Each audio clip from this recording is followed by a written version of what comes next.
નમસ્કાર, ભાગ્ય દર્પણમાં આપનું સ્વાગત છે. હું છું કૃષ્ણા. દર્શક મિત્રો, મંજિલથી વધારે સફર મજેદાર હોય છે, માટે દરેક પળની મજા માણતા રહો. તો આજના સુવિચાર સાથે શરૂ કરી આપણા ભાગ્યના દર્પણને રજૂ કરતો અમારો વિશેષ કાર્યક્રમ ભાગ્ય દર્પણ.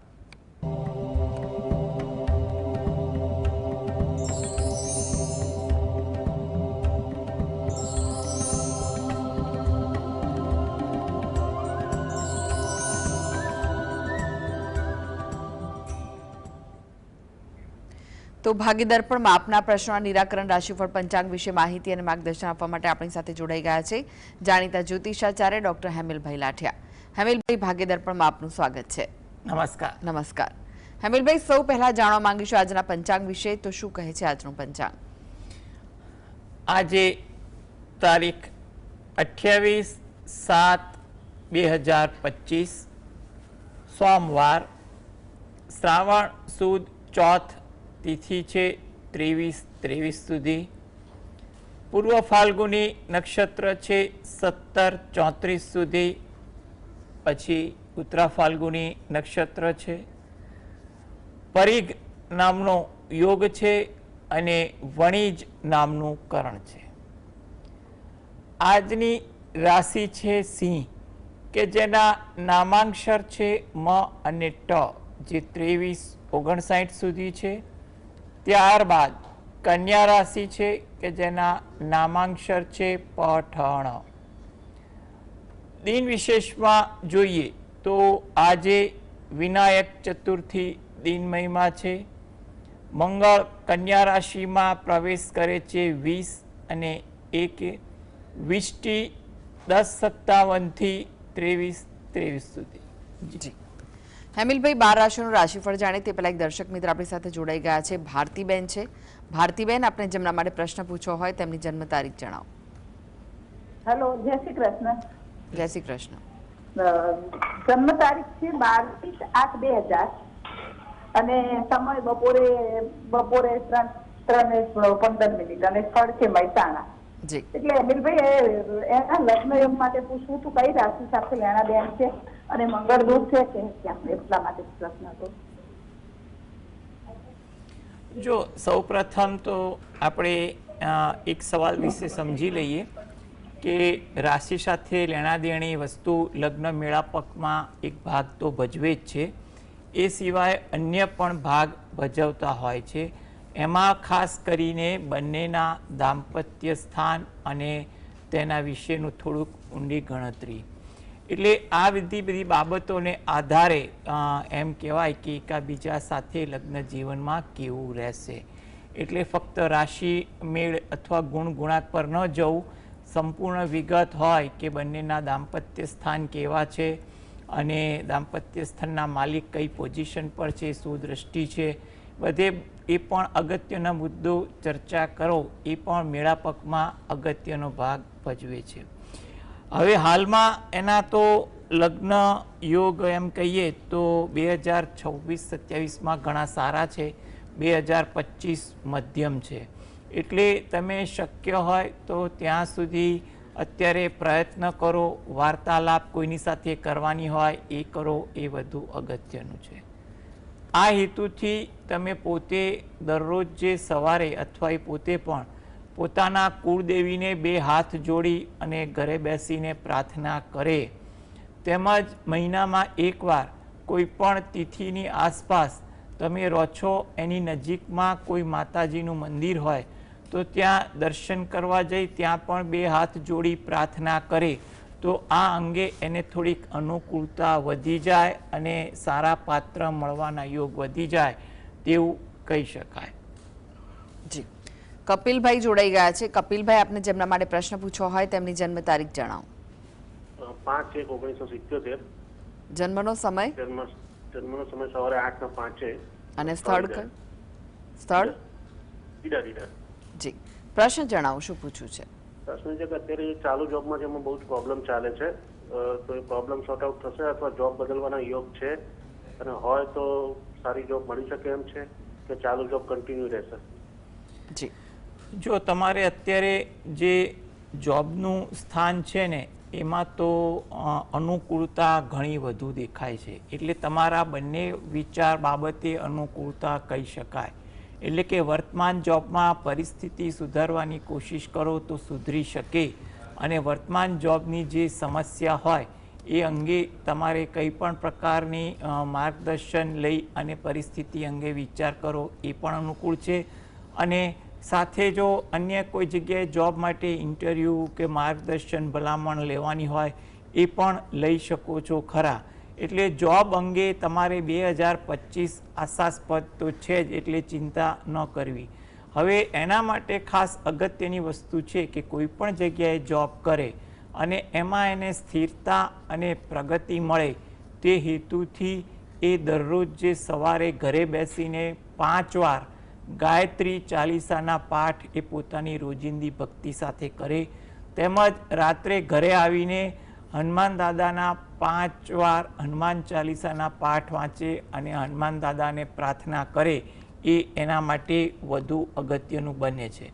એટલે આ પ્રકારની ભક્તિ રોજિંદી ભક્તિ સાથે કરો અને હાલમાં નોકરીમાં પરિસ્થિતિ સુધરે, સ્થિરતા જ્યાં લાગતી હોય એ રીતનો નિર્ણય લેજો તો તમને વાંધો નહીં આવે. જોબ અંગે તમને કોઈ સારી વસ્તુ થઈ શકે તેવા યોગ તો દેખાઈ રહ્યા છે. જી, રંજનબેન જોડાઈ ગયા છે. રંજનબેન, આપને જેમના માટે પ્રશ્ન પૂછ્યો હોય તેમની જન્મ તારીખ જણાવો. 28/3/1999. જન્મનો સમય બપોરે 2:40. અને સ્થળ કયું છે? ઉના. પ્રશ્ન શું છે જણાવો. પ્રશ્ન એ છે કે હું શેર બજારનો અત્યારે કરું છું ધંધો, તો એમાં કેવું મારે લેણું છે એમાં, જી અને લગ્ન યોગ ક્યારે છે જાણવું છે. જી જી જો એમાં આપણે બે પ્રશ્ન છે. એમાં પહેલા પ્રશ્ન શેર બજારની લેણાદેણી અંગે વિચાર કરીએ તો એમાં તમારે કોઈ લાંબા ગાળાનું ઇન્વેસ્ટમેન્ટ કરવાનું હોય, એવું કોઈ કાર્ય કરવું હોય તો એ નાના પાયે અને પણ તમારા અનુભવ અને માર્ગદર્શન સાથે કરો એ વધુ ઈચ્છનીય છે. શેર બજારમાં તમારા માટે કંઈ પણ પ્રકારનું ટ્રેડિંગ કે અન્ય કામકાજ મધ્યમ કક્ષાનું છે, એમાં ઉતાર ચઢાવ તમને જોવા મળી શકે છે. એટલે આ અંગે તમારા માટે આ મધ્યમ કક્ષાનું લેણું કહી શકાય. એટલે તમે અનુભવ, યોગ્ય માર્ગદર્શન અને જરૂર પડે ત્યાં એનું યોગ્ય શિક્ષણ સાથે આગળ વધો એ તમારા માટે અગત્યનું છે. અને એમાં પણ કોઈ જોખમી ઉતાવળિયું ના લેવાય. શક્ય હોય તો લાંબા ગાળાના રોકાણવાળું કોઈ કાર્ય થતું હોય એવું કરવું. અન્યથા બીજો કોઈ વ્યવસાય અંગેનો વિકલ્પ પણ મળતો હોય તો તે અંગે પણ વિચાર કરવો ઈચ્છનીય બને છે. હવે તમારા માટે બીજી એક વસ્તુ એ છે કે લગ્ન યોગ અંગેની વાત કરી તો એના માટે એટલું કહેવાય કે અત્યારે 2025, 26 અને 27 ત્રણેય અનુકૂળ દેખાઈ રહ્યા છે. એટલે આ અંગે તમે કોઈ પણ જગ્યાએ વ્યવહારુ વાતચીત કરવાનું રાખો એ વધુ અગત્યનું છે. અને ખાસ કરીને વાતચીત દરમિયાન સામેની વ્યક્તિના વિચારો તમારા વિચારો સાથે કેવા મળે છે એ જાણી અને પછી આગળ વધો એ પણ વધુ અગત્યનું છે.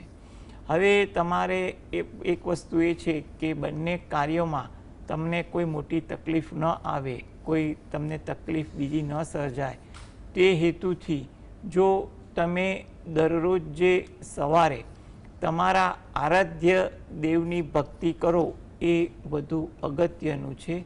અને રાત્રે 5 વાર હનુમાન ચાલીસા અને 5 વાર બજરંગ વાણના પાઠ વાંચો અને હનુમાન દાદાને પ્રાર્થના કરો કે તમારા કાર્યમાં રક્ષા થાય અને સફળતા મળે.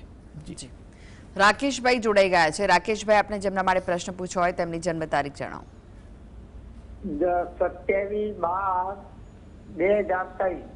જી, જન્મનો સમય કયો છે? સમય હોદના 5 વાગે. અને સ્થળ કયું છે? સ્થળ વિસનગર. પ્રશ્ન જણાવો, શું પૂછવું છે? પ્રશ્ન લગ્ન યોગનું પૂછવું અને ડેરીમાં નોકરી કરે તે કાયમીનું પ્રશ્ન. જી,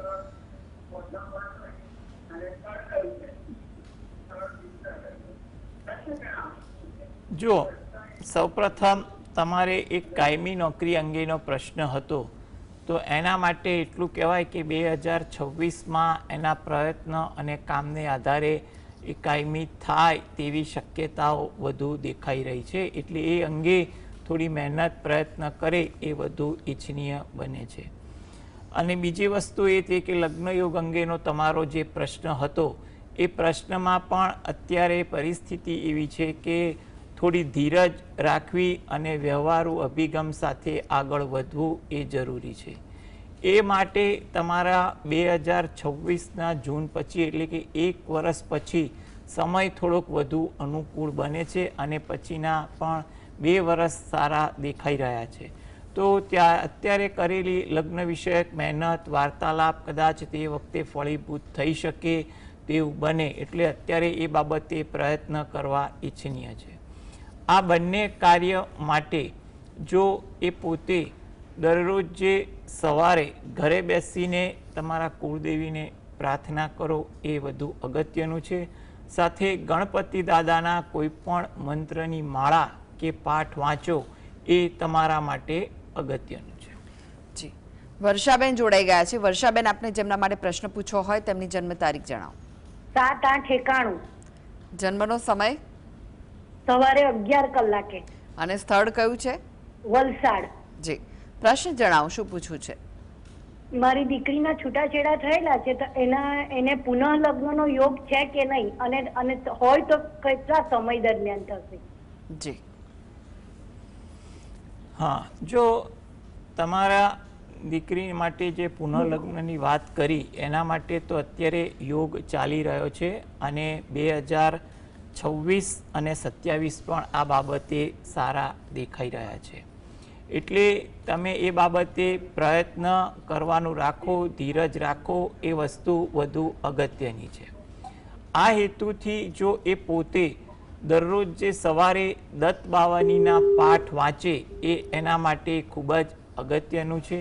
તેમજ ગુરુવારના દિવસે 5 વાર પાઠ વાંચે અને શક્ય હોય તો અઠવાડિયે એક ગુરુવાર કે મહિનાનો કોઈ પણ ગુરુવાર નજીકના શંકર ભગવાનના મંદિરે દર્શન કરવા જઈ ત્યાં પીપળાના વૃક્ષને જળ વડે સિંચન કરી પ્રદક્ષિણા કરી એકાદ ચપટીક જેટલી ચણાની દાળ પક્ષીના ચણ તરીકે પીપળાના વૃક્ષની નીચે આસપાસ કોઈ જગ્યાએ અર્પણ કરવી અને પ્રાર્થના કરવી એ તમારા માટે અગત્યનું છે. એટલે કોઈ ચિંતા કરતાની પ્રયત્ન કરજો અને ખાસ કરીને સામેની વ્યક્તિના વિચાર જાણજો અને પછી આગળ વધો, એ વસ્તુ વધુ અગત્યની છે. જી હેમિલભાઈ, હવે રાશિફળની વાત કરીએ. રાશિ મંડળની પ્રથમ 3 રાશિ મેષ, વૃષભ, મિથુન રાશિના જાતકોનો આજનો દિવસ કેવો રહેશે? મેષ રાશિ કે જેના નામાંક્ષર છે અ, લ, ઈ. તમારે લોકો સાથે વિચાર મેળ આજે સારો જોવા મળે, વાતચીત વધુ થાય તેવું બને, પરંતુ ધીરજ પણ એટલી રાખવી. આજે જેટલી ધીરજ વાતચીત કરવામાં હશે એટલી વાતચીત સરળ બનશે. તમને તમારા કાર્યમાં સહકાર મળે જેને કારણે તમને કામકાજ કર્યાનો પણ સંતોષ મળે. વૃષભ રાશિ કે જેના નામાંક્ષર છે બ, વ, ઉ. કામકાજમાં થોડી ધીરજ રાખવી. આજે ધીરજ જેટલી હશે એની સારી અસર કામકાજ પર પડે તેવું બને. કોઈ જગ્યાએ મુસાફરી થાય કે તેનું આયોજન થાય તેવું બને. સદભાવના પણ તમારામાં સારી જોવા મળે જેને કારણે આજે તમારી વિચારસરણી પર પણ સારી અસર રહે.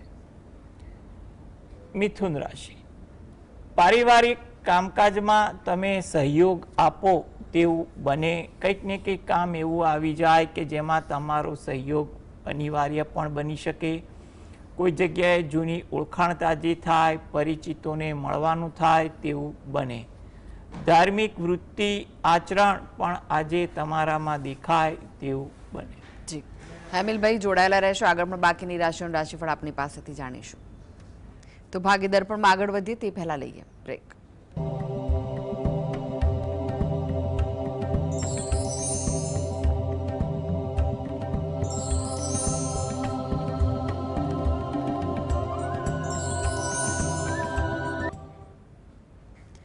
બ્રેક બાદ આપનું સ્વાગત છે અને આપણી સાથે જોડાયેલા છે જાણીતા જ્યોતિષાચાર્ય ડોક્ટર હેમિલભાઈ લાઠિયા. હેમિલભાઈ, હવે વાત કરીએ કર્કસિંહ કન્યા રાશિના જાતકોની. તેમનો આજનો દિવસ કેવો રહેશે?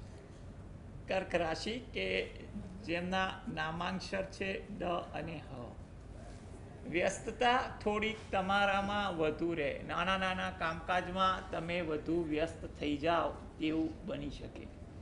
અને આતુરતા તમારામાં ખૂબ જોવા મળે. કોઈ જગ્યાએ વાત કરવાની હોય, રજૂ કરવાની હોય વગેરે જેવી બાબતોમાં આતુરતા તમારામાં વધુ રહે તેવું બને.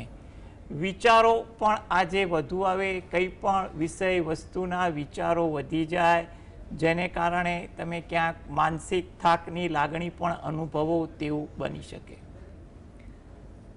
સિંહ રાશિ, જેના નામાંક્ષર છે મ અને ટ. કામની કદર થાય, પ્રશંસા થાય તેવું બની શકે, જેને કારણે તમને મનમાં કોઈ પણ વાતની ખુશી અને અનુભવ પણ થાય તેવું બને. ધાર્મિક વૃત્તિ આચરણ આજે તમારા સ્વભાવમાં વધુ રહે. તમારા વિચારો પણ આજે થોડાક ધાર્મિક વાતાવરણવાળા જોવા મળે. કોઈ જગ્યાએ કામ કર્યાનો સંતોષ પણ પૂરેપૂરો મળે, જેનો તમને આજે આનંદ પણ થઈ શકે. કન્યા રાશિ કે જેના નામાંક્ષર છે પઠણ. આરોગ્ય અંગે કોઈ સારી વાત બને. કંઈ પણ નાની મોટી ફરિયાદ હોય તો તેને અંગે યોગ્ય માર્ગદર્શન પણ મળી શકે તેવા યોગ છે. તમારા કામકાજમાં અન્યનો સહયોગ મળે, જેને કારણે તમે થોડી ખુશી પણ અનુભવો. કોઈ જગ્યાએ જૂની ઓળખાણ તાજી થાય, પરિચિતોને મળવાનું થાય તેવું પણ બને. જી, એક દર્શક મિત્ર જોડાઈ ગયા છે, જીવણભાઈ છે. જીવણભાઈ, આપને જેમના માટે પ્રશ્ન પૂછવો હોય તેમની જન્મ તારીખ જણાવો.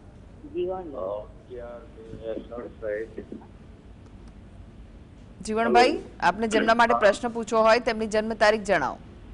11/2/67. શું બોલો છો? 11/2/67. ઓકે, સમય કયો છે જન્મનો? સમયનો ખ્યાલ નથી. આપનો અવાજ નથી આવી રહ્યો, ખૂબ જ ધીમો આવી રહ્યો છે. 11/2/67 જન્મ તારીખ. હા, સમય? સમયનો ખ્યાલ નથી. ઓકે, તો પ્રશ્ન જણાવો, શું પૂછવું છે? ગમે ત્યારે આપણે કોઈ કામ પાડવી એમાં આપણા આમાં દુશ્મન થાય એ માટે પૂછવું છે. જી, જો તમારો જે પ્રશ્ન છે એ જન્મ તારીખ મુજબ આપણે ગણતરી કરીએ, કારણ કે સમય નથી, માટે તમારે હાલમાં સમય એવો છે કે ધીરજ અને શાંતિ રાખવી એ જરૂરી છે. દિવાળી પછીના સમયમાં પરિસ્થિતિ ધીરે ધીરે સુધરે તેવું લાગે છે. તમે દરરોજ જે સવારે શક્ય હોય ત્યાં સુધી કોઈ ધાર્મિક પુસ્તક વાંચવાનો માટે થોડો સમય ફાળવો એ અગત્યનું છે. શંકર ભગવાનનું નામ લઈ થોડો વખત ધ્યાન ધરો એ પણ અગત્યતા લાગે છે.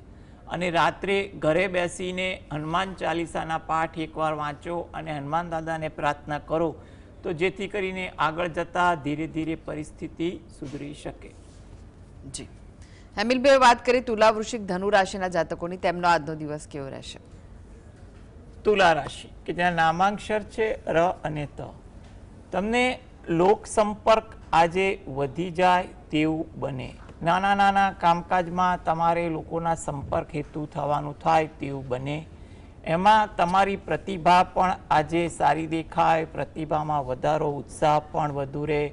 તેમજ લોકો સાથે વાતચીત કરવામાં પણ તમારો ઉત્સાહ આજે અનેરો રહે તેવું બને. વૃશ્ચિક રાશિ, નામાંક્ષર છે ન અને ય. મન થોડું અશાંત બને. કઈ વાત, કારણ એવું થાય જેને કારણે તમે અશાંત બની શકો. વાતચીતમાં ક્યાંય ગેરસમજ ન થાય, ઉશ્કેરાટ ન થાય તેનું પણ ધ્યાન રાખવું. ઇતર પ્રવૃત્તિમાં આજે થોડોક સમય પણ વધુ પસાર થાય તેવું બની શકે. ધન રાશિ, કામ પર પ્રભુત્વ જોવા મળે, જેને કારણે તમારે કામકાજ પ્રત્યે ઉત્સાહ પણ થોડોક વધુ રહે. કોઈ અગત્યની વાત કે પોતાના મનની વાત ક્યાંક કરવાની હોય એ પણ થઈ શકે. વિદેશને લગતું કોઈ કાર્ય કરવા માગતા હોય તો આજે કરવું એ પણ આશાસ્પદ બને છે. જી, હવે વાત કરીએ અંતિમ 3 રાશિ મકર, કુંભ, મીન રાશિના જાતકોની. તેમનો આજનો દિવસ કેવો રહેશે? મકર રાશિ કે જ્યાં નામાંક્ષર છે ખ અને જ. મન આતુર વધુ રહે તેવું બને. પસંદગીની વાત આજે તમારી કોઈ થાય જેને કારણે તમે મનમાં ખુશી અનુભવો. કામકાજ વ્યવસાયમાં પણ કોઈ સારી તક દેખાય. કુંભ રાશિ નામાંક્ષર છે ગ સ શ. પારિવારિક કામકાજમાં વ્યસ્તતા વધી જાય. કામમાં પણ આજે ઉત્સાહ સારો જોવા મળે. કોઈ પસંદગીનું કાર્ય કે પસંદગીની ખરીદી પણ સંભવિત છે. મીન રાશિ નામાંક્ષર છે દ ચ ઝ થ. આજે કોઈની પણ સાથે શક્ય હોય તો કટાક્ષમાં ન બોલવું અગત્યનું છે. થોડી ધીરજ આજે કામકાજમાં અને વાર્તાલાપમાં પણ રાખવી. કોઈ જગ્યાએ મુસાફરી થાય કે તેનું આયોજન થાય તેવું પણ બનવા જોઈએ છે. જી હેમિલભાઈ, જીએસટીવી સાથે જોડાવા માટે, દર્શક મિત્રોને માહિતી અને માર્ગદર્શન આપવા માટે આપનો આભાર. નમસ્કાર. નમસ્કાર. તો આ સાથે જ ભાગીદાર પણ આજે બસ આટલું જ. મને રજા આપશો. નમસ્કાર.